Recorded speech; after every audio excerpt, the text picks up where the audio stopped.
Hello, চলে এসেছি নতুন একটা ভিডিও নিয়ে। সোমবার থেকে শুক্রবার যেহেতু প্রচণ্ড কাজের প্রেশার থাকে, ফ্যামিলি টাইম প্রায় নেই বললেই চলে। বাচ্চাদের সঙ্গে খেলার টাইমটাও খুব কম থাকে। তাই শনিবার আর রবিবার আমরা চেষ্টা করি যতটা সম্ভব বাচ্চাদেরকে সময় দেওয়ার।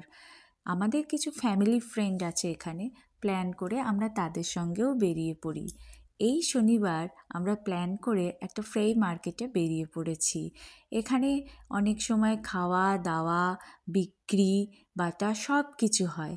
এবং সবথেকে মজার জিনিস লাগলো, আমরা গিয়ে দেখলাম এখানে একটা ইন্ডিয়ান ইভেন্ট হচ্ছে। আমরাও চলে গেলাম সেখানে, প্রচুর নাচ করলাম, খেলাম, বাচ্চারা খেললো, কেনাকাটা করলাম। এবং তারপরে দেখলাম যে একটা বড় স্টেজ হয়েছে ইভেন্ট হওয়ার জন্য, সেখানেও একটু নাচানাচি করলাম। দিনটা খুব ভালো কাটলো, তোমাদের সাথে শেয়ার করলাম। কেমন লাগলো আমাকে অবশ্যই জানিও। Bye bye.